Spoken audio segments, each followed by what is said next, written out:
Baik, ini sudah berapa yang hadir? 43.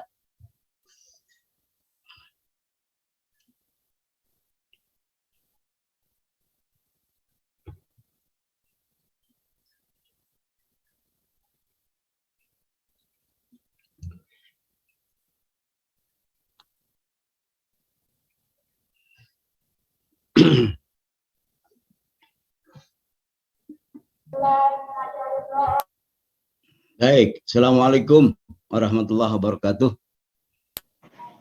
Waalaikumsalam warahmatullahi wabarakatuh.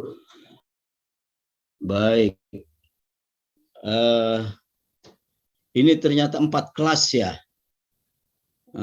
PBI 2 kelas, A, B. Iya, Pak. PBI 2 kelas. Ini jumlahnya banyak sekali nih. Hampir 100. Ya. Saya punya sebentar. Data yang saya peroleh dari Anda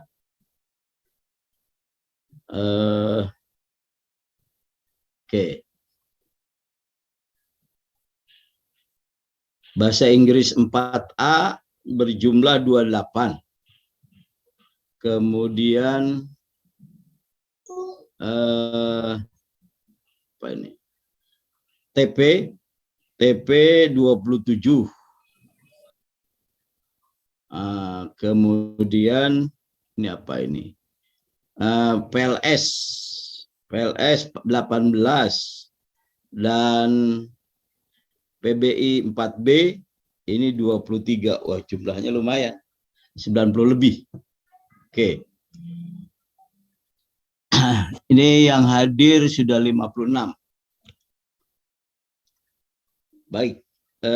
Coba saya minta wajahnya tampil dulu semua untuk membuktikan bahwa Anda betul-betul hadir, tidak hanya nitip nama. Tolong semua wajah aslinya hadir supaya saya juga ketemu di jalan kenal dengan Anda. Oke, wajahnya Hilma Fauziah. Mana wajahnya Hilma? Hilma Fauziah. Kemana Anda? Ke pasar? Halo Hilma. Oke. Baik, terima kasih. Ayu Melani. Mana wajahnya? Ayu Melani. Oke, terima kasih. Sarah Amanda. Mana Sarah Amanda? Wajahnya coba.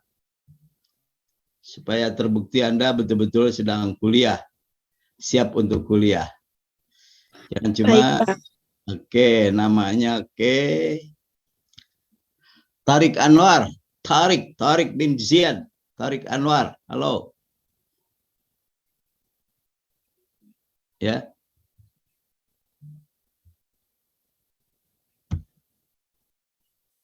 Baik. Evi Sinta.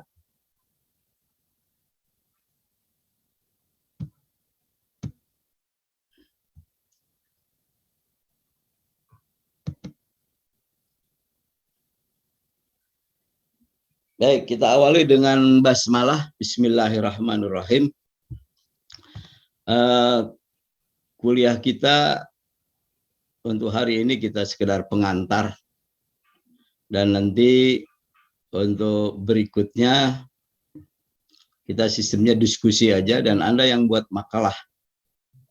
Ya, Anda buat makalah, nanti kita diskusi. Jumlahnya banyak, maka 1 kali tatap muka, 1 kali kuliah itu minimal harus 2 makalah. Tapi 1 makalah pun bisa gotong royong, itu bisa 4 orang. Ya, karena jumlahnya sangat banyak. Saya pikir jumlahnya ya sekitar 40-an, tapi ternyata cukup banyak, hampir 100 orang. Ya, jadi nanti sistem pembelajarannya ya kita diskusi dan efektif ya, harus efektif. Jangan sampai kita mulai seharusnya jam 9.50 yang harus membawa makalah malah belum hadir. Jangan sampai seperti itu ya. Nanti topik-topiknya akan saya kirim di grup aja ya. Ada buka grup nanti topiknya, silakan Anda atur sendiri ya. Satu topik berapa orang, siapa yang pertama, siapa yang kedua, dan seterusnya. Sehingga mungkin kita 14-15 kali tatap muka ya. Jadi tidak ada UTS karena nanti kita akan ambil nilai dari berbagai hal ya. Oleh karenanya nanti setelah saya buat topik-topik, nanti Anda bagi ya, berapa orang satu topik dan siapa yang tanggal berapa gitu. Nah, nanti pada waktunya kita tinggal kuliah. Secara keseluruhan ID pendidikan Islam, disiplin ilmu pendidikan ya. Kita pahami pendidikan Islam itu ya pendidikan sebuah upaya yang dilakukan secara sengaja untuk, kalau merujuk kepada Undang-Undang Dasar 45 atau Undang-Undang Sistem Pendidikan Nasional, bahwa tujuan pendidikan itu melahirkan manusia-manusia yang beriman, bertakwa kepada Tuhan Yang Maha Esa dan berakhlak mulia. Luar biasa, undang-undang pendidikan kita atau bahkan peraturan pendidikan itu semua menyatakan bahwa tujuan pendidikan di Indonesia melahirkan manusia yang beriman, bertakwa kepada Tuhan Yang Maha Esa, berakhlak mulia. Baru kemudian terampil, Pancasilais, dan seterusnya. Tetapi 3 item di depan itu sangat Islami. Ya, menjadi anak-anak yang menjadi manusia-manusia yang beriman, kemudian juga bertakwa dan berakhlak mulia. Itu target daripada pendidikan nasional ya, dan itu sangat sejalan dengan pendidikan Islam. Kemudian pendidikan Islam itu ada ya sumber atau dasar-dasar ya. Sumber atau dasar pendidikan Islam itu yang pertama adalah Al-Quran ya, karena Al-Quran adalah sebagai sumber ajaran Islam dalam berbagai aspek kehidupan ya. Allah menjelaskan bahwa Al-Quran ditunjukkan hudal linnas, sebagai petunjuk, way of life bagi umat Islam ya, atau hudan lil muttaqin secara khusus ya, sebagai petunjuk bagi orang-orang yang bertakwa. Itu yang menjadi dasar pendidikan Islam adalah Al-Quran. Karena banyak sekali Allah menceritakan bagaimana proses pendidikan yang dilakukan oleh para nabi, para umat-umat terdahulu gitu.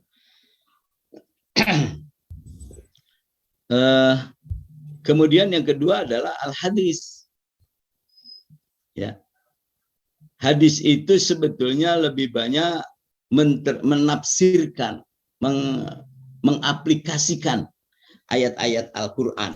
Jadi ayat-ayat Al-Quran yang bersifat global secara garis besar, kemudian untuk penerapannya di dalam kehidupan, mengaplikasikannya, maka harus menggunakan hadis Rasul. Dan juga banyak sekali hadis-hadis yang bicara tentang pendidikan ya. Hadis-hadis yang bicara tentang pendidikan, bagaimana Rasul mendidik, bagaimana Rasul membimbing para sahabat ya, mendidik umatnya. Itu dalam hadis-hadis Rasul. Tidak mungkin orang bisa memahami Al-Quran, mengaplikasikan Al-Quran dalam kehidupan secara sempurna kalau mengabaikan hadis. Ya. Di samping hadis itu juga sebagai sumber ajaran, tapi di sisi lain hadis berfungsi sebagai penjelas terhadap ayat-ayat Al-Quran. Umpamanya sederhana aja. Al-Quran mengatakan aqimus sholat, tegakkan sholat. Tapi bagaimana sholat? Gerak sholat dari sejak takbiratul ihram sampai salam itu bisa ditemukan dalam hadis. Di dalam Al-Quran tidak ditemukan. Kalau orang hanya berpegang kepada Al-Quran, ketika diperintahkan aqimus sholat, tegakkan sholat, ya tidak akan paham seperti apa itu sholat. Kan gitu. Nah, hadis itulah yang kemudian memberikan penjelasan terhadap ajaran-ajaran secara pokok yang ada di dalam Al-Quran. Itu yang pertama adalah Al-Quran, yang kedua hadis. Yang ketiga ini adalah bisa jadi ada orang yang mengatakan ijma. Tapi ada yang mengatakan takwil, ada yang mengatakan sumber-sumber lain selain Al-Quran dan hadis, yaitu pendapat para ahli. Karena begini, kalau hanya berpegang kepada Al-Quran dan hadis, dan Al-Quran hadis itu diturunkan 14 abad yang lalu, ya, sementara manusia hidup yang pada zaman sekarang mengalami perubahan banyak hal, gitu. Jika itu tidak mengambil sumber dari pendapat ulama, ya, para ahli pendidikan, itu akan kesulitan. Umpamanya metode pendidikan pun sangat banyak sekali, ya. Metode pendidikan sekarang selalu berkembang. Selama itu tidak bertentangan dengan Al-Quran dan hadis, selama itu juga itu dibenarkan. Coba sekarang, dulu sebelum reformasi, ya sekolah itu ada madrasah. Di Indonesia ini emang istimewa, ya. Padahal sekolah itu adalah school, tempat belajar. Al-madrasah, madrasah itu al-madrasah itu bahasa Arab, tempat belajar. Tapi di kita madrasah dengan sekolah berbeda. Banyak hal yang berbeda. Pada prinsipnya tempat belajar, tetapi kurikulumnya berbeda. Kemudian yang menangani, membidanginya juga berbeda. Kalau sekolah di bawah Kemendiknas, kemudian kalau madrasah di bawah Kemenag. Nah, itu kan sudah berbeda, sehingga kurikulumnya pun berbeda. Itulah di Indonesia. Nah, pendidikan itu dulu sebelum reformasi belum dikenal sekolah-sekolah unggulan, umpamanya. Ya, sekarang ada, kalau sekolah Islam banyak sekolah Islam terpadu, ya. Sekolah dasar terpadu, sekolah menengah pertama terpadu, SMA terpadu, dan seterusnya. Ini berkembang terus. Karena sesungguhnya memang kalau kita mau merujuk kepada SKB 3 Menteri, surat keputusan 3 Menteri tentang pendidikan tahun 76, antara Menteri Dalam Negeri, Menteri Agama, dan Menteri Pendidikan, itu kalau madrasah, kurikulumnya harusnya lebih banyak dari SD. Karena begini, madrasah itu kurikulum agamanya minimal 30%. Sementara kurikulum pendidikan umum harus sama dengan sekolah. Berarti seakan-akan 130%. Melebihi dari sekolah. Nah, kalau kemudian cuma belajarnya di madrasah itu ibtidaiyahkah, sanawiyahkah, aliyahkah?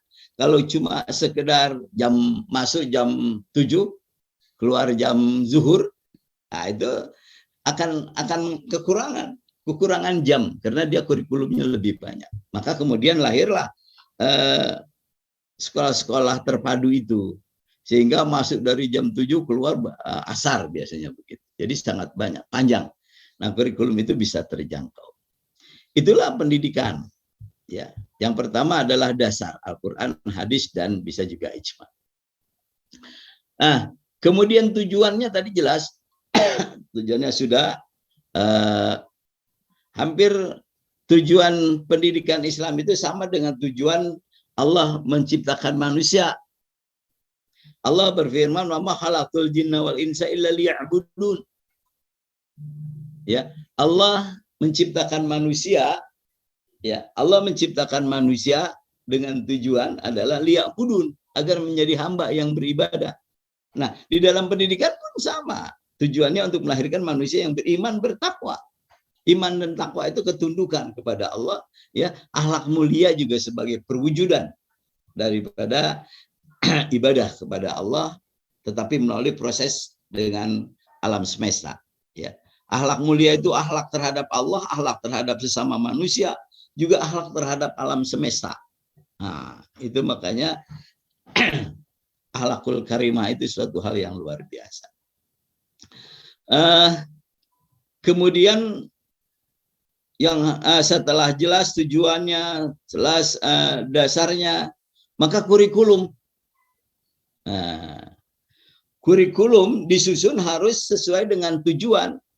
Ya, kurikulum itu mengejawantahkan tujuan yang ditetapkan, sehingga kurikulum itu output dari kurikulum, bahan ajar dan seterusnya, maka akan manusia, melahirkan manusia-manusia yang beriman, bertakwa dan berakhlak mulia tadi. Ya, itu kurikulum. Ya, kurikulum harus tidak boleh melenceng daripada tujuan pendidikan. Ya, karena tadi kurikulum adalah bahan ajar yang disampaikan kepada peserta didik untuk mencapai tujuan yang sudah ditetapkan. Nah, kemudian kalau sudah kurikulum juga oke, bahan ajar oke, maka kemudian siapa yang mau ngajar?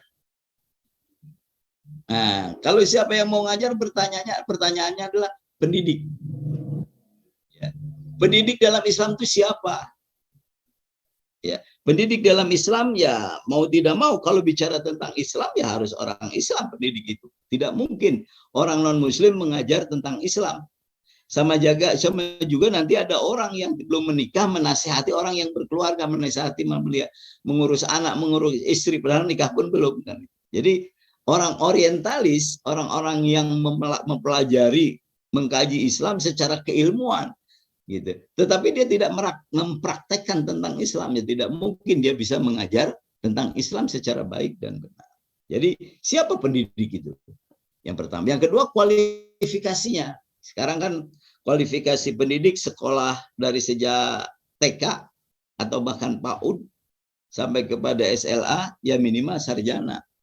Dia mengajar ilmu-ilmu yang sesuai dengan bidangnya, ya, sesuai dengan disiplin ilmu yang dia miliki. Kalau prodi PLS ya mengajar tentang PLS. Kalau teknologi pendidikan ya harusnya mengelola pendidikan, membuat program-program dan sebagainya. Gitu. Kemudian PLS pendidikan, kalau sekarang bukan pendidikan masyarakat apa masih PLS? Seingat saya sudah ganti namanya pendidikan masyarakat ya. Coba, ini orang PLS. Halo? Iya Pak, sudah diganti sama pendidikan masyarakat. Jadi Penmas, PM atau Iya, Penmas? Penmas. Penmas, Pak. Penmas, iya. pendidikan masyarakat. Nah, sebab saya melihat di sini saya dikirim masih PLS. Seingat saya itu sudah ganti Penmas, ya, pendidikan masyarakat. Kalau pendidikan luar sekolah, ya mengajarnya di luar sekolah, ngajar anak main petak umpet, ngajar anak main kelereng, kayak gitu. Itu pendidikan luar sekolah. Nah, Penmas ya, pendidikan masyarakat. Oke. Itu pendidik. Kenapa pendidik harus memiliki kualifikasi? Karena memang pendidik itu bertanggung jawab terhadap peserta didik. Gitu. Harus bertanggung jawab terhadap peserta didik dan apa yang diajarkan dan metodenya seperti apa.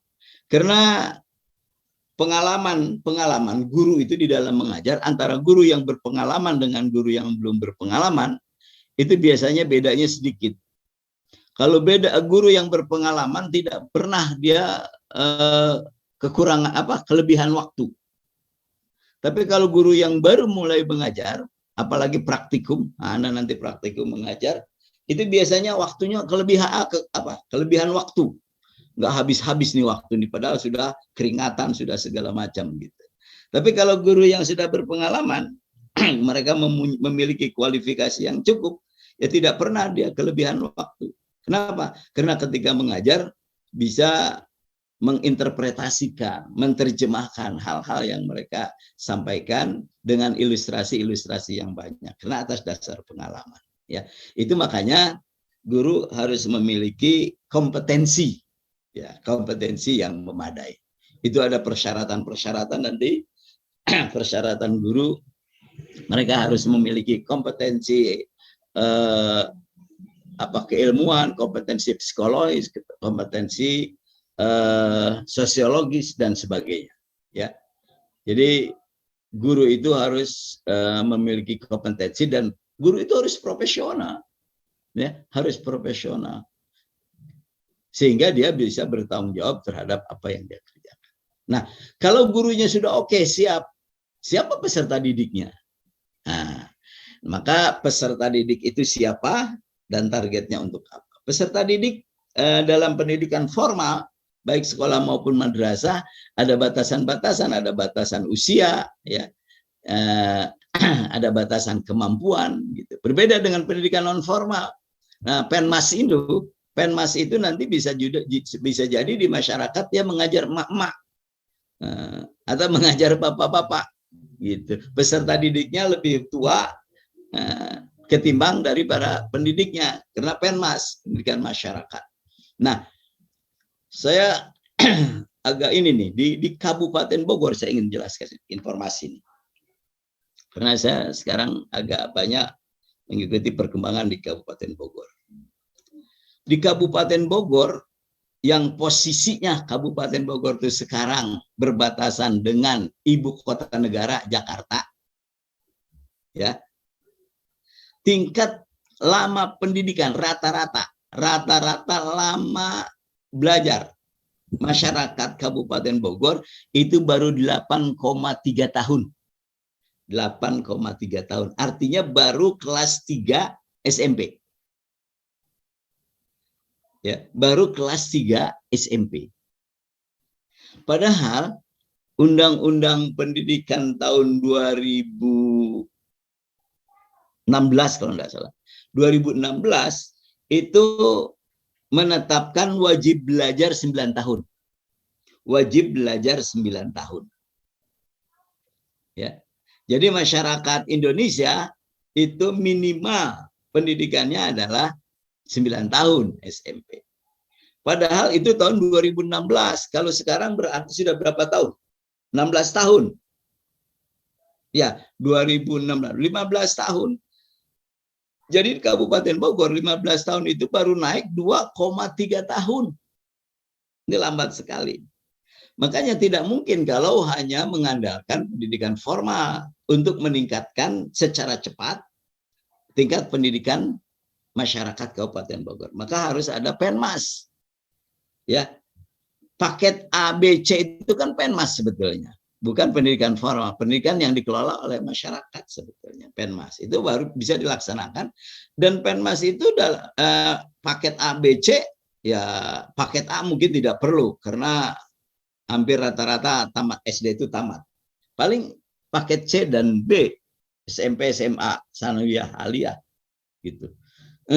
Itu bisa dilakukan tidak harus 3 tahun sebetulnya, bisa akselerasi. Sekolah formal aja boleh akselerasi 2 tahun SMA atau 2 tahun SMP.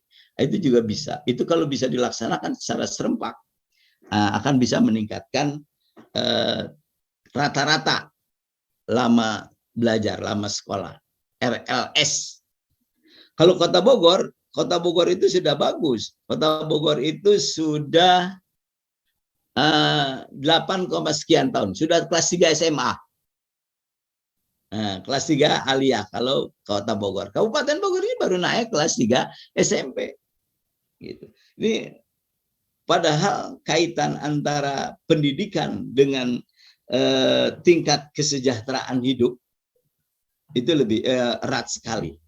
Coba Anda bayangkan sekarang untuk jadi apa ya? Jadi pelayan penjaga pramuwisata ya, pramuniaga ya. Mau menjadi penjaga apa namanya ya mall. Itu kan biasanya jasa minimal SMA.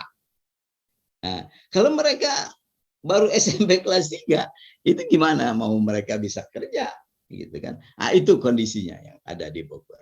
Baik, kita kembali. Jadi peserta didik itu siapa dalam pendidikan formal?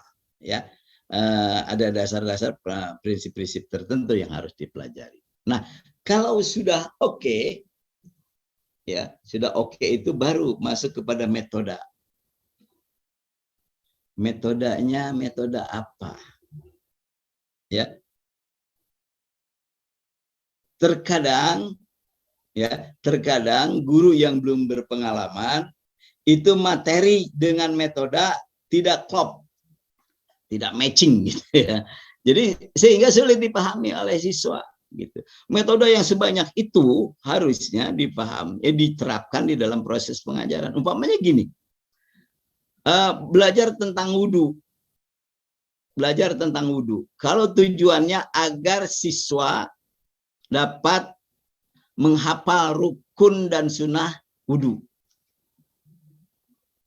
Tapi yang kedua, ya tentang wudhu juga agar siswa dapat mempraktekkan wudhu secara baik dan benar.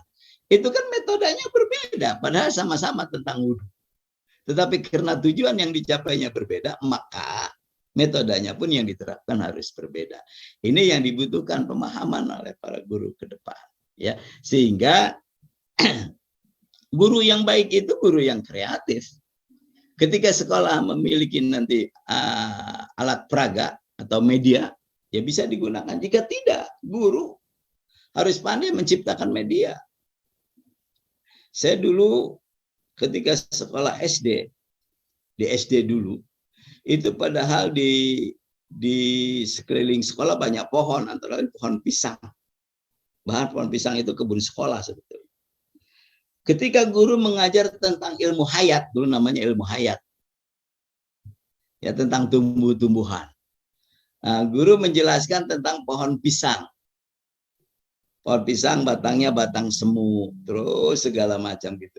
Padahal kalau itu diajak keluar, ayo mari kita keluar anak-anak. Nah, dia pegang kita ke kebun pisang. Ini pohon pisang. Pohon pisang ini batangnya disebut batang semu. Kenapa? Karena begini. Terus juga daunnya begini sampai kepada buahnya. Itu kan sebetulnya sangat baik, ya. Jadi bisa dijadikan media. Tapi dulu mungkin guru saya itu tidak berpikir banyak tentang media. Dulu tidak ada media-media. Bahkan langka sekali untuk belajar biologi. Sekarang dulu namanya ilmu hayat tentang manusia. Itu tidak ada alat peraga kerangka manusia. Kalau sekarang hampir setiap sekolah banyak yang sudah punya. Ya, itu jadi kurikulum, metode, kurikulum, metode, dan media sesuatu yang tidak bisa dipisahkan. Media pembelajaran. Nah, ini orang TP ini yang paham terus tentang media. Ya, media apa yang bisa dilakukan? Ya, guru itu, ya, guru harus pandai menciptakan media. Jika ada media yang sudah baik, itu harus digunakan. Jika tidak ada, sekali lagi, guru harus pandai menciptakan media dalam proses pembelajaran. Belum pembelajaran apapun, ya, dalam teori-teori ilmu yang dijelaskan harus diberi media sehingga anak itu bisa paham secara pasti apa yang dimaksud dengan apa yang dijelaskan oleh guru itu. Nah, itu media, ya, di dalam proses pembelajaran sekarang dibutuhkan media pembelajaran. Bisa jadi ini kan masih banyak sekolah itu medianya cuma sebatas papan tulis saja, ya, papan tulis atau dulu namanya blackboard. Blackboard. Sekarang sekolah sudah banyak juga yang menggunakan whiteboard. Dulu blackboard. Jadi kalau sudah selesai mengajar, dulu ada siswa prakarya membuat penghapus. Membuat penghapus itu cari kain bekas, dijahit begitu pakai tangan, dimasukin kapuk, baru kemudian dirapatkan. Nah, itu untuk menghapus blackboard karena menggunakan kapur. Nah, itu kadang-kadang ada guru yang agak galak. Kalau anak yang ketika belajar tidak konsentrasi, itu dilemparnya lah oleh penghapus itu, gitu, kena mukanya. Nah, tidak sakit, tetapi kemudiannya mukanya penuh dengan kapur putih-putih. Seperti itulah dulu. Jadi media pembelajaran jadi media untuk menghukum siswa. Oke, kalau sudah ke situ, proses pembelajaran sudah kita dari awal tadi, tujuan yang ini dicapainya sudah jelas, kemudian dasar pendidikannya sudah oke, tujuan yang ingin dicapai oke, kemudian pendidiknya oke, peserta didiknya juga oke, kurikulumnya iya, media, dan terakhir evaluasi. Evaluasi kadang-kadang, kebanyakan, itu cuma berfungsi untuk mengukur kemampuan siswa. Dengan evaluasi untuk menentukan siapa yang lulus dan siapa yang tidak lulus. Siapa yang dapat peringkat A, siapa yang dapat B, dapat C, dan D. Itu biasanya evaluasi sebatas itu. Padahal evaluasi itu harus ada feedback kepada guru. Ketika guru melakukan evaluasi terhadap siswanya, pada saat itu sebetulnya dia sedang mengevaluasi dirinya. sebagai guru, sebagai pendidik. Kenapa? Karena jika guru melakukan evaluasi apakah pretest atau post-test, terutama ketika post-test, muridnya berjumlah 32 orang atau 40 orang, tapi kemudian tidak ada yang bisa jawab ketika post-test. Nah, itu menunjukkan bahwa bukan murid yang tidak bisa jadi guru yang kurang tepat di dalam proses pembelajaran. Guru yang harus mengevaluasi diri, ada apa? Kok anak sebanyak ini lebih banyak yang tidak paham, padahal saya sudah menjelaskan begitu jelas rasanya. Nah, bisa jadi metodenya yang salah. Bisa jadi medianya yang kurang tepat. Sehingga siswa ketika belajar kurang konsentrasi, ya, maka kemudian ketika dilakukan proses tidak paham. Ya. Itu yang harus dipahami di dalam evaluasi. Ya. Harus ada feedback dari evaluasi terhadap siswa. Kemudian ketika Anda melakukan evaluasi post-test atau kemudian UAS umpamanya. Ya. Ketika UAS umpamanya. Tapi kemudian yang lulus cuma di bawah 50%. Nah, ini harus segera guru itu mengevaluasi diri, ada apa? Saya dulu pernah ketika jadi dekan, saya pernah dekan di FAI. Ketika saya lihat ada guru yang menyerahkan nilai, itu hampir separuh tidak lulus. Masya Allah, saya kaget juga ini. Saya panggil, saya tanya, kenapa ini tidak lulus? Ya mereka memang tidak bisa katanya gitu, menjawab soal. Kenapa? Apa mereka bodoh-bodoh? Saya bilang. Ya mungkin. Nah, kalau mereka bodoh berarti mata pelajaran yang lain pun sama kasusnya seperti ini. Tapi kenapa mata kuliah yang lain bagus-bagus nilainya? Yang tidak lulus sangat sedikit. Yang nilai jelek juga sedikit. Tapi kenapa Bapak ini begitu banyak? Ada apa sebetulnya? Saya tanya. Oh, dia tidak terima itu, saya katakan seperti itu. Nah, oleh karena itu saya katakan evaluasi, hasil evaluasi ini juga harus difungsikan sebagai evaluasi terhadap guru, terhadap diri sendiri. Tidak hanya berorientasi kepada peringkat-peringkat yang diraih oleh siswa. Itulah evaluasi. Ya, di dalam proses pendidikan guru, kenapa di dalam proses pelajaran ada post-test, setiap hasil selesai belajar ada post-test? Untuk mengukur, untuk mengevaluasi diri. Itu. Mungkin saya mengajarnya kurang jelas, kurang baik, kurang bisa dipahami. Suka ada guru yang bicaranya diulang-ulang, ada kata-kata yang diulang-ulang, ya. Itu tidak boleh itu. Ya, tidak baik, bukan tidak boleh, tidak baik guru mengulang-ulang kata-kata tertentu. Umpamanya ada yang mengatakan gitu, atau pendidikan Pancasila apa itu yang terdiri dari 5 sila, apa itu sila pertama kan gitu. Suka ada kan guru-guru yang begitu tuh, menggunakan apa itu atau kalimat kata-kata yang diulang-ulang. Itu berbahaya karena nanti fokus siswa belajar kepada kata-kata yang diulang-ulang. Nanti jangan dikira nanti kalau ketika guru sudah keluar, mereka bertemu dengan sesamanya, dia katakan, kamu dapat berapa? Apa itu? Nah, oh, aku dapat 30. Oh, salah, aku dapat 30. Jadi dia ribut dengan kata-kata yang diulang-ulang oleh guru, bukan materi yang diajarkan oleh guru. Itu evaluasi. Ya. Jadi mata kuliah kita nanti pendidikan Islam itu yang disebut barusan ilmu pendidikan. Jadi ada ilmu pendidikan, ada sejarah pendidikan, dan juga sebetulnya ada filsafat pendidikan. Yang barusan adalah ilmu pendidikan. Ya, faktor-faktor atau unsur-unsur dalam pendidikan. Ada pengertian pendidikan, ada tujuan pendidikan, ada dasar-dasar pendidikan, ada kurikulum, ada pendidik, ada peserta didik, kemudian ada metode, kemudian ada media dan evaluasi. Itu 9 item yang nanti antara lain akan Anda jadikan bahan-bahan makalah. Tetapi juga ya di dalam kuliah kita ini tidak sebatas pada ilmu pendidikan. Kita juga masuk kepada sejarah pendidikan Islam di Indonesia.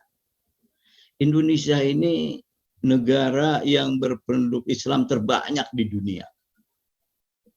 Kalau penduduk Indonesia yang jumlahnya 260 juta, kalau 80%, ya, kalau 80% dari 260 juta, itu berarti sudah hampir 200 juta. Ya, 200 juta penduduk Indonesia beragama Islam. Negara Arab itu gabung beberapa agama, beberapa negara, baru bisa menyamai penduduk Muslim Indonesia yang begitu banyak. Ya. Nah, pertama kita pelajari tentang kapan masuknya Islam ke Indonesia. Ya, kapan masuknya Islam ke Indonesia? Kalau Anda baca buku-buku yang terbitan tahun 90-an ke sini, ya, itu banyak yang menulis bahwa Islam masuk ke Indonesia abad ke-13, 14 Masehi, 13 atau 14 Masehi. Itu. Hampir sebagian besar, waktu saya di kuliah di IAIN pun ada guru yang menyatakan, dosen saya mengatakan Islam masuk ke Indonesia abad ke-14, 15 Masehi, 13, 14 Masehi. Berarti kalau Islam lahir abad ke-7, ke-5 apa ke-7? Abad ke-5, berarti sudah 7-8 abad Islam baru datang ke Indonesia. Tapi belakangan banyak para ahli yang membantah teori itu. Ya, banyak yang membantah teori itu karena banyak bukti-bukti yang ditemukan. Ada buku tentang judulnya Jaringan Ulama, itu ditulis oleh Profesor Azumardi Azra. Itu disertasi sebetulnya, disertasi dia. Dia mengatakan bahwa Islam datang ke Indonesia abad pertama Hijriah, abad ke-5 ke-6 Masehi. Gitu. Kenapa? Karena dia temukan bukti sejarah di museum di Arab itu ditemukan ada surat yang dikirim oleh kerajaan Indonesia. Surat itu pada abad ke-6. Ya. Maharaja Sriwijaya di Palembang. Dia mengirim surat ke kekhalifahan di Saudi. Jadi itu masa kekhalifahan Bani Umayyah, Muawiyah bin Abi Sufyan. Ada 2 surat itu. Pertama kepada Muawiyah bin Abi Sufyan, yang kedua kepada Khalifah Umar bin Abdul Aziz. Yang isinya meminta, Maharaja Sriwijaya meminta dikirim ulama. Meminta dikirim ulama untuk mengajarkan Islam di kerajaan Sriwijaya. Yang asli dia minta. Artinya sebelum itu kan sudah tahu kerajaan Sriwijaya Islam itu sudah ada. Kenapa? Karena memang jalur dagang Arab Cina itu jauh sebelum Islam. Nah, jalur dagang Arab di Cina itu jauh sebelum Islam.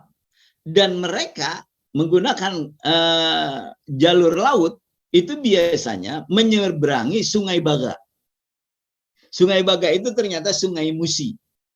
Nah, di Sungai Musi itulah, di Sungai Baga itulah mereka transit. Nah, jadi dengan demikian Indonesia terutama saat itu adalah Sumatera, Palembang sudah mengenal lebih dulu tentang Islam. Dan jika orang Islam berdagang ke Cina, dia kemudian singgah transit di Palembang, di Sungai Baga, maka tidak mustahil kemudian dia menyebarkan Islam. Gitu. Yang kedua, di negara-negara Arab, terutama Mesir, Mesir itu tahu Indonesia, tahu Nusantara jauh sebelum Islam. Ketika zaman Firaun, Firaun itu kan zaman Nabi Musa. Nah, ada tradisi zaman Firaun itu, setelah Firaun, bahkan Firaun itu mumi kan, mumi menguat mengangetkan mumi, bangkai supaya tidak bau dan kemudian bisa tahan lama. Itu alatnya yang pertama adalah kapur barus. Kapur barus itu apa ya? Kalau kita kamper ya, kapur barus. Kapur barus itu adanya di mana? Di Sumatera. Baros. Baros dari kita pohon jadi kapur barus itu baros, di baros. Makanya namanya itu disebut kapur barus karena bersumbernya dari baros. Gitu. Itu sejarawan ada yang menyatakan seperti itu. Makanya kalau dikatakan Islam baru abad ke-13 itu mustahil.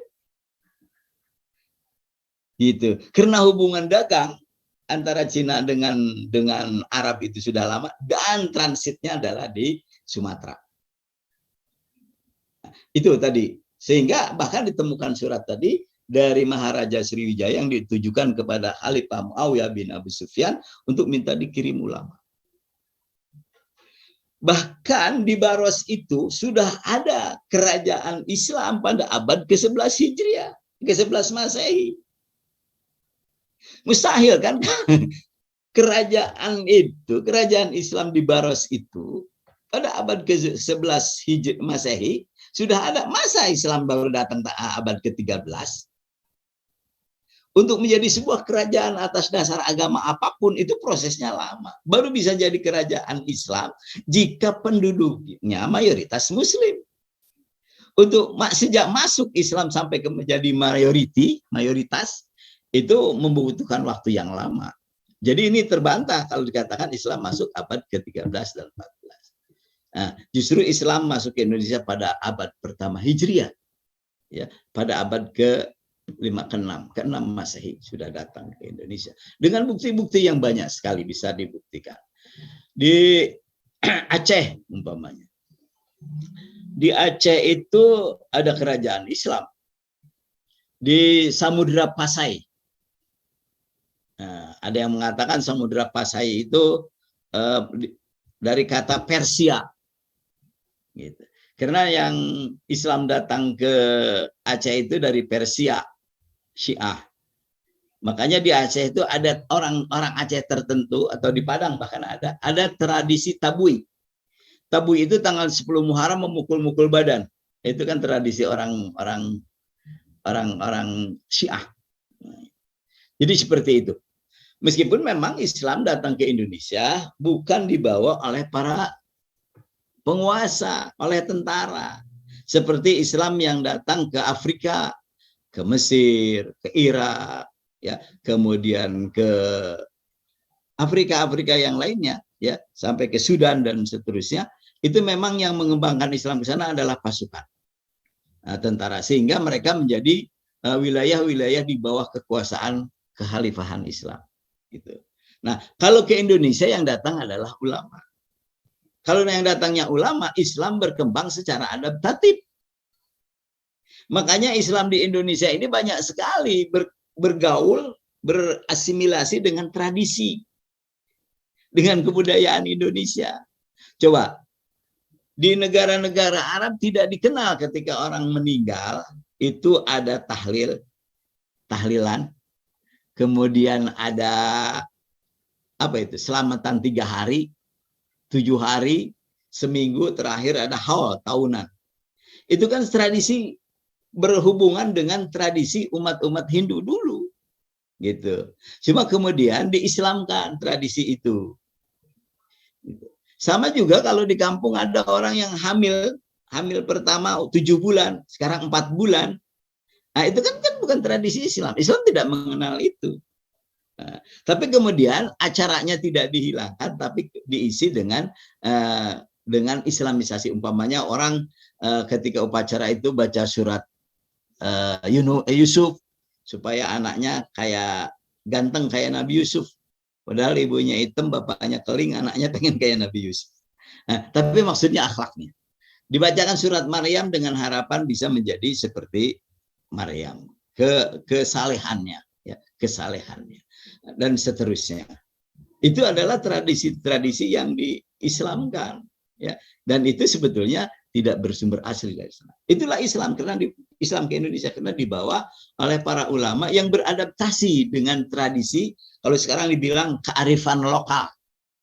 kearifan lokal, ya. Kearifan lokal yang diislamkan, ya, bukan kearifan lokal yang kemusyrikan, itu tidak diterima. Tapi memang prosesnya panjang. Ada di Jawa, di gunung apa itu, ada kawah. Itu sekarang dalam setiap tahun orang masih menyembelih kambing, dilempar ke dalam situ kambingnya. Itu kan haram. Tapi itu sebuah proses. Pada awalnya dulu sejarah menyatakan yang dilempar itu bukan kambing, anak gadis. Kemudian oleh Islam diajarilah nggak usah lah anak gadis, maka kemudian kambing. Seharusnya itu nggak berhenti. Lama-lama tidak usahlah dengan kambing, gitu. Kita berdoa aja dan seterusnya. Seperti itu, karena memang Islam dibawa oleh ulama. Umpamanya media di dalam dakwah pun, wayang golek jadi media dakwah. Nah, padahal itu adalah budaya Hindu Buddha yang sebelumnya.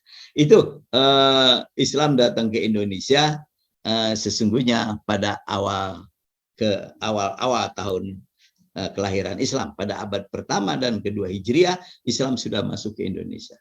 Meskipun memang prosesnya agak lama, karena dibawa oleh para ulama, maka dia beradaptasi, dan biasanya yang pertama kali diislamkan itu daerah pesisir, karena mereka datang menggunakan kapal laut dan dia berjual beli, ya, berjual beli dagang sambil menyebarkan Islam, maka lebih dahulu ajaran Islam itu daerah pesisir ketimbang daerah-daerah pegunungan atau daerah-daerah datar.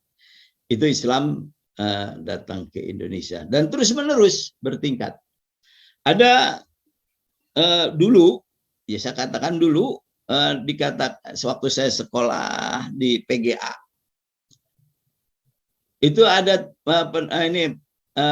yang diajarkannya, pertama Islam datang pada abad ke-13, yang kedua Islam datang ke Indonesia itu dari Gujarat, India, gitu kan. Ini kan aneh, gitu kan, aneh. Memang Gujarat, India itu daerah Islam pada saat sudah kekhalifahan terakhir, yaitu pada abad ke-13, ya, kekhalifahan terakhir yang ada di India, gitu. Kalau menurut Hamka, bisa jadi sebetulnya Islam datang ke Indonesia itu dari berbagai-bagai. Bisa jadi dari Arab Saudi langsung, ada juga dari Persia, bisa jadi juga dari Gujarat melalui proses perdagangan. Nah, kenapa? Karena Islam sangat luas. Maaf, Indonesia sangat luas, gitu. Sehingga daerah-daerah tertentu, mohon maaf ya, ini agak batuk. Karena Indonesia sangat luas, bisa jadi Islam datang ke Sumatera berbeda dengan yang datang ke Jawa, dengan ke Kalimantan, kemana ya, sumbernya. Sehingga memang suka ada perbedaan-perbedaan. Sebatas perbedaan itu furu, ya, hal-hal yang cabang, bukan hal-hal yang pokok. Nah, kemudian bagaimana pendidikan? Nah, ketika Islam datang ini, bagaimana pendidikan Islam? Ada banyak lembaga-lembaga pendidikan tradisional. Di Padang umpamanya, di Sumatera Barat, di Padang, itu ada yang dikenal dengan surau. Surau itu kalau di kita bilang musola, ya, langgar. Padahal bukan. Surau itu awal-awalnya sebelum datang Islam, surau itu adalah sebuah tempat di rumah gadang, rumah besar, beberapa keluarga, dia punya surau. Surau itu pada awalnya fungsinya pertama untuk tempat menginap anak laki-laki.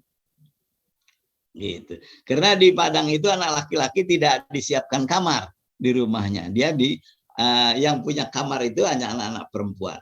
Makanya kemudian ada aturan laki-laki Padang itu harus nikah dengan wanita Padang juga. Kalau tidak, dia tidak dapat apa-apa anak laki-lakinya. Makanya dulu Hamka menulis novel-novelnya bagus itu tentang ada merantau ke Delhi, ada di bawah lindungan Ka'bah. Itu menggambarkan sistem adat istiadat, kearifan lokal di Padang itu. Anak laki-laki di musola, di surau, bukan di surau. Jadi surau yang pertama itu tempat menginapnya anak laki-laki, yang kedua tempat menginapnya para musafir.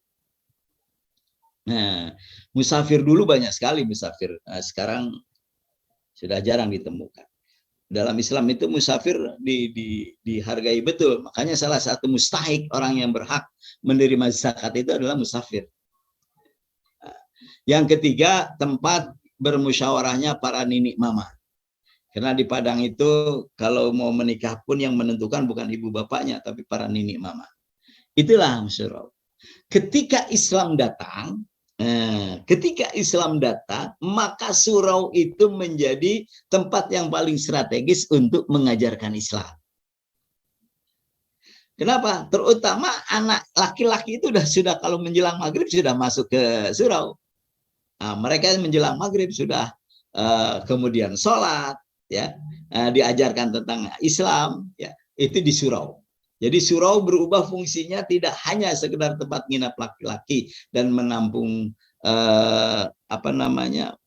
tempat menginapnya para musafir dan juga tempat musyawarah ninik mama, tapi kemudian bertambah fungsinya yang luar biasa adalah sebagai tempat pendidikan Islam. Nah, di surau itu. Surau itu ada surau yang untuk tingkat kampung, gampong, gitu. Tingkat gampong itu kampung kecil aja. Kemudian ada nagari, nagari itu kelurahan lah begitu. Nah di tingkat kampung itu mata pelajarannya ya mata pelajaran belajar baca Quran. Jadi metode Baghdadi di dalam baca Al-Quran, alif, fathah, alif, kasroh, alif, domah, u, a, i, u. Itu dulu diajarkan di situ di surau itu seperti itu ketika membaca Al-Quran. Kalau sudah baca Alhamdulillah pun dia bacanya seperti itu sebelum lancar. Alif, lam, sukun, patah, al, ha, mim, sukun, patah, ham, dal, domadu, alhamdulillah. Nah, begitu. Itu di surau mereka belajar. Kemudian juga belajar tauhid sifat 20. Ya, wujud, kidam, baqa, mukhalafatul hawadis. Itu bahkan kadang-kadang dia dengan cara nazom. Nazom itu apa ya? Dia menjelang sholat maghrib atau menjelang sholat isya, yaitu sama-sama bernazom. Wujud, kidam, baqa, mukhalafatul hawadisi, kiamu binafsihi wahdaniyat kudrat irad. Gitu. Jadi anak tuh hafal karena mereka dengan sambil bernyanyi gitu. Luar biasa. Itu proses pembelajaran di surau. Maka surau adalah lembaga pendidikan tradisional Islam di Indonesia. Yang kedua, lembaga pendidikan tradisional Islam itu adalah pesantren. Ya, pesantren modern itu kan belum lama.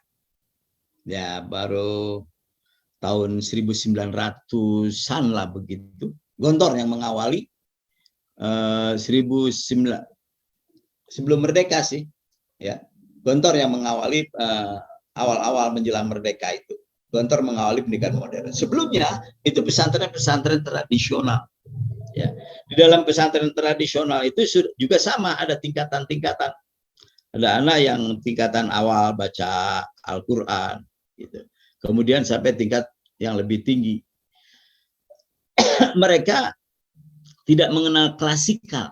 Salah satu ciri pendidikan modern itu klasikal. Gitu. Mereka dengan model pembelajarannya biasanya guru langsung aja buka alat. Mereka terbuka, kemudian kalau sudah yang agak kelas agak tinggi maka ada yang sifatnya sorogan. Sorogan itu beberapa santri yang sudah punya kemampuan tinggi, dia menghadap langsung ke kiainya untuk belajar. Itu pesantren ya. Dan itu di mana-mana di Indonesia. Sebelum Indonesia merdeka, pesantren itu sudah berkembang di mana-mana. Luar biasa. Bahkan kalau kita mau telusuri sejarah bagaimana ketika Inggris datang ditumpangi oleh Belanda datang ke Indonesia untuk menjajah ulang, itu ulama yang sangat berjasa yang terkenal diminta oleh Pak Soekarno untuk memberikan fatwa, ya, itu adalah Syekh pendiri NU. Maaf. Oke. Hasyim Asy'ari. Hasyim Asy'ari setelah dia beristikharah, itu ulama dulu itu luar biasa untuk mengeluarkan fatwa, pendapat. Dia beristikharah, memohon petunjuk kepada Allah. Setelah istikharah, dia bermusyawarah, maka ditetapkanlah bahwa memerangi, melawan ya Inggris dan Belanda itu adalah jihad fisabilillah. Maka semua umat Islam, santri, kiai turun ya, dan itu untuk menghadapi Belanda. Kemudian Bung Tomo dengan radionya menyerukan Allahu Akbar. Coba bayangkan, kalimat berjuang dengan kalimat Allahu Akbar itu sejak itu sudah biasa digunakan. Jadi semboyan yang paling menggugah hati, meningkatkan semangat, keberanian yang tinggi, itu adalah kalimat Allahu Akbar. Ya, oke, itu pesantren. Ya, pesantren itu kiai tidak pernah dibayar, santri tidak ada yang bayar. Kenapa? Karena kiai itu kaya-kaya. Kiai itu banyak sawahnya, banyak ladangnya gitu. Nanti biasanya santri pagi-pagi diajak ke ladang, disuruh ke sawah gitu, supaya bisa membantu kiai merawat sawah ladangnya. Seperti itu dulu itu terjadi. Jadi tidak ada santri itu bayar ke kiai, luar biasa. Itu pesantren tradisional. Nah, baru pada tahun 1912-an, 1912 itu sebelum merdeka, ya, ada ormas Islam. Nah, ini organisasi Islam luar biasa jasanya terhadap pendidikan. Ormas Islam yang bernama Jamiatul Khair. Pernah dengar nama Jamiatul Khair? Nah, Jamiatul Khair itu organisasi orang-orang Arab di Indonesia, tapi anggotanya tidak terbatas orang Arab gitu sebetulnya. Itu Jamiatul Khair. Nah, para tokoh-tokoh Jamiatul Khair ya, ketika mereka haji ya. Jadi jangan lupa, haji itu sesuatu yang luar biasa, membakar semangat umat Islam Indonesia untuk bangkit dari penjajahan. Itu makanya haji itu dilarang zaman Belanda. Ya, haji itu tidak seperti sekarang, dilarang zaman Belanda itu dulu. Kenapa? Karena jika haji itu begini, tadi di Padang, para pengelola surau itu mereka banyak yang melaksanakan ibadah haji yang muda-muda, tapi kemudian tidak pulang. Mereka mukim di sana, ada yang di Mesir, kemudian ada yang di Arab Saudi, ada yang di daerah-daerah sekitar itu, untuk mengkaji Islam. Nah, disitulah kemudian bangkit.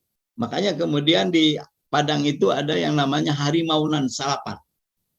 Nah, 8 tokoh yang kemudian dijadikan sebagai penggerak massa untuk mengembangkan Islam dan kenegaraan di Padang. Ya, itulah. Maka kemudian dari Jawa juga banyak yang pergi, makanya haji dilarang. Tetapi bagaimana caranya? Saya pernah ke Singapura, diajak muter-muter oleh orang Singapura. Dia bilang ini kampung Jawa Pak namanya. Jadi di Singapura ada nama kampung Jawa. Saya tanya kenapa ini dibilang kampung Jawa? Ada apa sebetulnya? Ternyata di situ itu zaman Belanda itu kalau orang mau ibadah haji, maka mereka ke situ, ke Singapura dulu. Dia di Singapura, ada beberapa bisa jadi sebulan baru berangkat haji dari Singapura. Nanti pulangnya juga ke situ, baru nyebrang ke Indonesia dengan seperti itu. Nah, karena apa? Karena memang haji itu dilarang. Kalau tidak dilarang, maka umat Islam bisa berkomunikasi dengan Islam-Islam di negara lain. Itu bisa membangkitkan semangat juang umat Islam. Kalau sholat dibiarkan, sholat tidak dilarang. Yang dilarang oleh Belanda itu adalah baca Quran dilarang. Tidak. Yang dilarang adalah menerjemahkannya, memahaminya. Jadi dulu kalau ada seorang ulama mengajarkan Al-Quran, diterjemahkan, ditafsirkan, itu langsung ditangkap dengan tuduhan ekstremis. Ini kalau sekarang kiai kita disebut ekstrim itu tidak layak sebetulnya, ya, karena yang ekstremis itu dulu bangsa Indonesia yang dituduhkan oleh Belanda. Oke, kita lanjutkan. Nah, 2012-an Jamiatul Khair membuka madrasah. Jadi madrasah pertama. Bapak ngapa jadi ke Jamiatul Khair sih? Ada apa?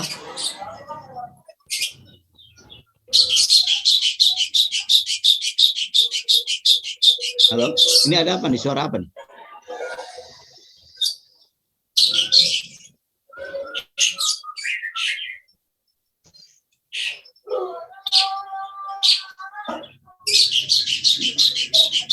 Muhammad Arda, halo Muhammad Arda. Kenapa itu? Suara apa Muhammad Arda? Billy.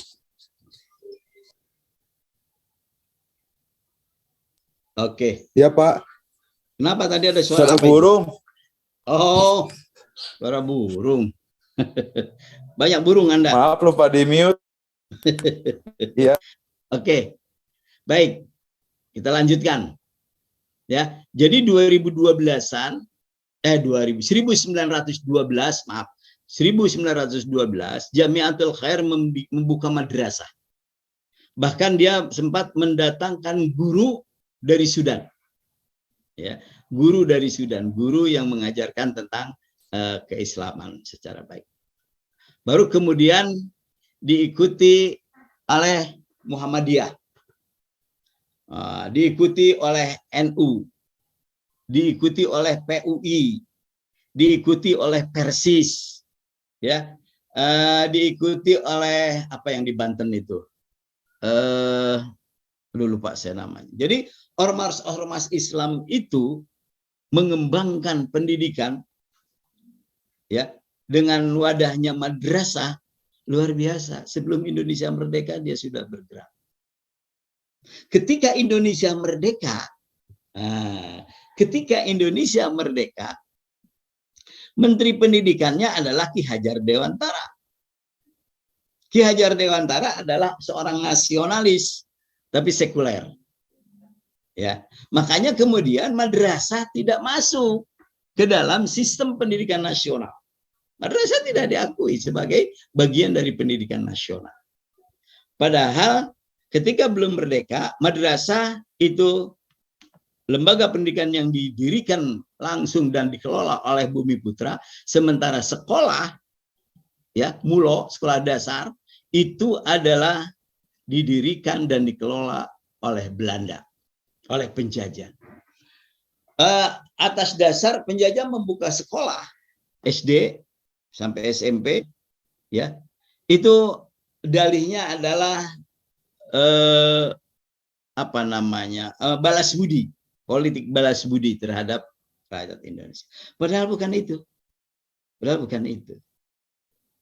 Pemerintah penjajah Belanda membutuhkan, ya, orang-orang yang bisa tulis baca Latin kalau dipekerjakan dengan gaji murah.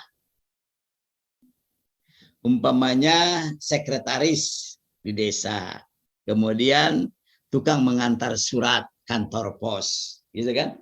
Itu kan dibutuhkan. Kalau dia datangkan dari Belanda, itu mahal biayanya. Maka dia buka sekolah supaya orang Indonesia bisa tulis baca Latin. Nah, madrasah itu saat itu lebih cenderung tulis baca Arab. Makanya kemudian ada bahasa tulisan Arab Pegon, atau ada yang nyebut Arab Melayu. Arab Pegon atau Arab Melayu. Itu hurufnya huruf Arab tapi bahasanya bahasa Melayu. Gitu. Itu yang berkembang saat itu. Tapi kemudian Belanda menganggap orang Indonesia buta huruf. Maka dia bukalah sekolah untuk kepentingannya sendiri. Cuman dia bilang ini adalah prioristika atau politik balas budi terhadap rakyat Indonesia. Nah, yang dijadikan pendidikan nasional oleh Ki Hajar Dewantara itu sekolah yang ditinggalkan oleh Belanda. Ya, sementara madrasah itu tidak diakui dengan alasan berbagai. Pertama, madrasah itu satu sama lain ada perbedaan. Kurikulum tidak semua sama. Antara madrasah yang dikelola oleh madrasah yang dikelola oleh Muhammadiyah berbeda dengan yang dikelola oleh NU. Demikian juga dengan ormas-ormas Islam lainnya, gitu. Nah, baru kemudian pada tahun 1946, nah, ini ada yang mengatakan sebuah balas jasalah. Karena Undang-Undang Dasar 45 itu yang menyatakan ya Pancasila itu ketuhanan yang Maha Esa, wajib bagi umat Islam menjalankan ajaran tersebut. Itu dihilangkan. Maka kemudian gantinya diberilah hadiah yang namanya Departemen Agama, sekarang Kementerian Agama. Baru setelah itu madrasah ada di bawah Kementerian Agama. Tapi belum diakui sebagai sistem pendidikan nasional. Kementerian Agama aja yang mengelola. Makanya kalau sampai sekarang ada orang yang berusaha ingin menggabungkan. Bahkan tahun 76 itu pernah ada pemerintah ingin menggabungkan madrasah dengan sekolah itu di bawah Kementerian Pendidikan Nasional. Ya. Sehingga lahir SKB 3 menteri. Nah, itu padahal pada awalnya upaya ingin menggabungkan. Tapi kemudian orang-orang Kementerian Agama, dia tidak mau menyerahkan madrasah ke Kemendikbud, Kemendiknas. Kenapa? Yang pertama bisa jadi nanti yang menjadi campur aduk, tidak jelas. Gitu. Yang kedua ada sejarah. Dulu madrasah tidak mau diakui sebagai sistem pendidikan nasional. Makanya pada tahun 74 itu ada impres, instruksi presiden, kepres, keputusan presiden yang menyatakan bahwa madrasah harus semuanya diserahkan kepada Kemendikbud. Semua madrasah diserahkan ke Kemendikbud. Tahun 74 itu. Tapi kemudian tidak ada yang mau menyerahkan. Kenapa? Karena lebih dari 90% madrasah itu swasta, milik masyarakat. Dibangun di tanah sendiri, dengan biaya sendiri, dikelola sendiri. Masa kemudian harus diserahkan ke Kemendikbud? Tidak mau umat Islam. Tahun 75 turun kepres, impres, yang isinya menginstruksikan agar semua madrasah, kepres tahun 74 itu dilaksanakan. Kementerian saat itu Menteri Agama yang menghadap kepada Presiden, dia katakan semua masyarakat melakukan penolakan terhadap impres itu. Jika Bapak Presiden memaksakan, lebih baik saya mengundurkan diri dari Kementerian Agama. Kenapa? Karena madrasah itu milik masyarakat. Tadi itu tanahnya tanah yang dibangun. Kadang-kadang tanah pribadi, kemudian dibangun dengan biaya sendiri, dikelola sendiri. Masa tiba-tiba harus diserahkan? Kompensasinya tidak jelas. Maka kemudian Presiden menugaskan kepada Menteri Dalam Negeri, saat itu Amir Mahmud, tidak salah. Kemudian Kementerian Pendidikan Kebudayaan dan Kementerian Agama untuk membicarakan tentang pendidikan ini. Maka lahirlah yang disebut dengan SKB 3 Menteri, surat keputusan bersama 3 menteri. Ya. Yang isinya bahwa madrasah ibtidaiyah setara dengan SD. Lulusan madrasah ibtidaiyah boleh melanjutkan ke sekolah lebih atas, yaitu SMP. Dan siswa madrasah ibtidaiyah bisa pindah ke SD atau sebaliknya. Kemudian madrasah sanawiyah ya boleh pindah ke SMP atau sebaliknya. Lulusan madrasah sanawiyah boleh melanjutkan ke SMA atau sebaliknya. Kemudian lulusan madrasah aliyah boleh melanjutkan ke perguruan tinggi negeri. Makanya sejak tahun 76 itu anak aliyah bisa masuk ke IPB, bisa masuk ke UNJ, bisa masuk ke UI, bisa masuk ke perguruan tinggi umum. Ya, itu dan diakui, sejak itu diakui bahwa madrasah merupakan bagian daripada pendidikan nasional. Artinya pendidikan nasional berbasis Islam. Gitu. Itu. Tetapi kurikulumnya kemudian, kurikulumnya yang saya katakan tadi, kurikulum madrasah ibtidaiyah itu harus mengajarkan 100% pendidikan umum yang ada di sekolah. Pendidikan agamanya 30%. Sebelum tahun 76 madrasah ibtidaiyah itu pendidikan agama 70%. Bahkan ada yang lebih dari itu. Nah, oleh karenanya madrasah ibtidaiyah sebelum tahun 76 itu anak-anak ibtidaiyah itu sudah pandai belajar dasar-dasar bahasa Arab, umpamanya tasrif. Ya. Mengenal fi'il madi, fi'il mudhari', kemudian tasrif, doroba yadribu dorban, bahwa doribun, dan seterusnya. Itu anak ibtidaiyah kelas 3, kelas 4 sudah bisa itu. Itu dulu. Ya. Kalau sekarang, nah dengan SKB 3 Menteri ini langsung melorot kualitas pendidikan agama anak-anak di madrasah. Kalau sekarang, nih, kalau sekarang anak masukkan ke madrasah ibtidaiyah, terus lanjut ke sanawiyah, lanjut ke aliyah, tidak belajar mengaji di rumah, jangan harap bisa baca Al-Quran dengan baik. Itu dari ibtidaiyah sanawiyah, apalagi dari SMP. Dari SD, SMP, SMA, itu pelajaran agama cuma 2 jam dalam seminggu. Padahal pelajaran bahasa Indonesia aja 6 jam per minggu. Yang bahasa sendiri. Tapi belajar matematik apalagi sampai 8 jam per minggu. Pendidikan agama di sekolah itu cuma 2 jam. Ya, di perguruan tinggi juga wajibnya 2 jam, cuma 2 SKS. Cuma di UIK aja ada 8 SKS secara khas. Ya. Nah, kan Anda tahu setiap tahun penerimaan mahasiswa baru, kan ada tes baca Quran tuh. Kemarin waktu COVID, Anda dites baca Quran enggak?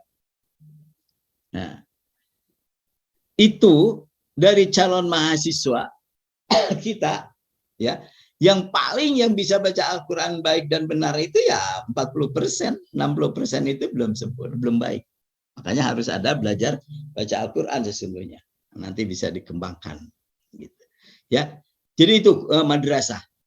Madrasah baru tahun 1976 diakui sebagai bagian dari sistem pendidikan nasional. Ya. Makanya kalau madrasah ibtidaiyah, sanawiyah yang swasta, yang sekolahnya pergi masuk jam 7 pulang sebelum zuhur, ya sangat repot, berat pengetahuan agamanya, tidak sampai pengetahuan umumnya ketinggalan. Makanya ketika UN, dulu UN, ya madrasah tidak bisa mengejar kemampuan anak-anak sekolah. Kemudian ada diskriminatif juga. Ya, harusnya UN itu ada ujian mata ujian agama. Kalau itu ada ujian mata ujian agama, maka bisa jadi anak-anak madrasah nilainya bisa lebih tinggi. Gitu. Tapi kan mata pelajaran agama tidak menjadi mata pelajaran yang dalam ujian negara. Karena di sekolah, dalam kurikulum itu kan ada kurikulum pokok. Samping di ujung nanti ada kurikulum pelengkap. Pelajaran agama itu di sekolah dulu disetarakan dengan mata pelajaran penjaskes. Penjaskes itu walaupun tidak lulus anak naik. Karena setara agama bisa jadi seperti itu. Perhatian orang tua dan guru juga jadi sangat ringan. Itu tahun 76. Kemudian sebelum tahun 76 juga sebetulnya ormas-ormas Islam yang saya katakan tadi, bagaimana Muhammadiyah ya melakukan pendidikan Baik, Muhammadiyah lengkap, ada madrasah, ada sekolah. NU pun lengkap, ada madrasah, ada sekolah, bahkan sampai madrasah aliyah Muhammadiyah itu paling berpengalaman melaksanakan pendidikan formal sampai ke perguruan tinggi. Makanya dulu itu menteri kalau menteri Kemendikbud itu pasti orang Muhammadiyah. Kemenag baru menterinya orang NU, biasanya dulu begitu. Sekarang sudah tidak lagi seperti itu. Meskipun NU masih bahkan Menteri Agama yang sekarang mengatakan bahwa Departemen Agama atau Kementerian Agama didirikan khusus untuk orang NU. Dia merasa lebih hebat NU dari yang lain. Ya, nah, itu Muhammadiyah, NU, Persis, ya PUI, Matlaul Anwar di Banten. Itu semua bergerak dalam dunia pendidikan, membantu masyarakat. Dan kemudian bahkan sekarang yang banyak adalah yayasan-yayasan yang berdiri. Kalau tidak ada bantuan masyarakat, apakah itu pesantren, ormas, kemudian yayasan yang membantu, maka bangsa Indonesia ini pendidikannya sangat-sangat lemah, sangat-sangat ketinggalan. Di Jawa Barat perguruan tinggi negeri enggak ada 10 loh. Tapi perguruan tinggi swasta kalau digabung perguruan tinggi umum dan perguruan tinggi Islam itu 600-an lebih. 600-an lebih swasta. Artinya pendidikan ini ya masyarakat yang di Indonesia ini yang banyak bergerak. Apalagi madrasah. Madrasah di Kota Bogor, madrasah ibtidaiyah itu lebih dari 100, tapi negeri cuma 1. Madrasah aliyah di Kota Bogor negeri cuma 1, sanawiyah cuma 1. Swastanya itu juga hampir di atas 50, 60. Aliyah juga begitu. Di Kabupaten Bogor yang begitu luas, madrasah ibtidaiyah negeri itu kurang dari 10. Swasta itu bisa 500-an ibtidaiyah. Seperti itu kondisinya ya. Masyarakat luar biasa ya di dalam dunia pendidikan, apalagi pesantren. Pesantren kan tidak ada yang negeri. Pesantren semuanya swasta, dikelola oleh masyarakat. Dan pesantren sekarang jumlahnya sudah puluhan ribu di Indonesia ini. Ya, itu sekedar pengantar kuliah, dan nanti akan saya buat topik-topik dari barusan secara keseluruhan, dan nanti Anda buat mohon komti ya untuk apakah nanti saya buat berapa topik. Anda upayakan di awal itu, usahakan di awal-awal 1 kali pertemuan 2 lah, supaya bisa lebih. Anda harus pandai mengefektifkan waktu. Jadi 1 makalah 50 menit. Kita kan kuliah 2 SKS itu 100 menit. Ada yang tanya? Silakan.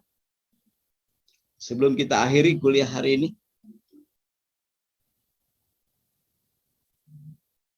Halo? Pak, saya mau tanya, Pak. Silakan. Buat nanti pembagian kelompoknya itu kira-kira per prodi atau dicampur gitu, Pak?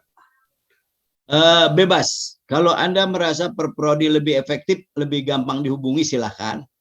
Atau kalau mau gabung dengan yang lain, silakan. Ya. Jadi satu kesatuan lah dari 4 kelas ini, 3 prodi jadi satu kesatuan. Mana yang paling mungkin? Ya, mana yang paling mungkin? Kalau paling mungkin per kelas, ya silakan. Gitu, grupnya per kelas. Ini bisa 4-5 orang loh per grup ini. Ya. Baik, Pak. Gitu Agung, ya silakan. Iya, Pak. Ada yang lain? Ada yang lain? Tidak, Pak. Oh iya, Bapak. Saya kan, maaf, mohon izin. Saya Titin Kartini, saya dari Pendidikan Masyarakat. Saya kan ikut kampus mengajar ya. Saya juga belum tahu mana yang dikonversi. Sekarang juga masih ada pembekalan soalnya. Jadi mohon maaf, tadi saya mau mematikan kamera, tapi saya menyimak kok apa yang Bapak omongin. Oke. Ya. Jadi yang penting semua aktif, dan mohon ini yang hadir 84. Ya. Tolong absennya. Komti tolong absennya yang hadir. Siapa-siapa aja dari kelas 1 Ya, nanti di grup disampaikan itu. Yang hadir ini tidak. Sebab kehadiran itu punya nilai tersendiri. Oke, cukup? Cukup, Pak. Oke, kalau cukup kita akhiri kuliah kita hari ini. Sampai di sini aja dulu. Nanti insya Allah hari Kamis mendatang itu sudah ada grup, ya ada 2 ya, minimal 2 untuk menyampaikan makalahnya. Dengan topiknya insya Allah hari ini akan saya, atau nanti paling tidak besok lah. Karena saya hari ini juga ada ujian dokter ini, pada zuhur. Saya harus siap-siap juga. Baik, kita akhiri kuliah kita hari ini dengan membaca doa kafaratul majlis. Subhanaka Allahumma wa bihamdika asyhadu an la ilaha illa anta astaghfiruka wa atubu ilaik. Walhamdulillahirabbil alamin. Assalamualaikum warahmatullahi wabarakatuh. Waalaikumsalam warahmatullahi wabarakatuh. Waalaikumsalam warahmatullahi wabarakatuh. Makasih Bapak. Yuk, mangga. Waalaikumsalam.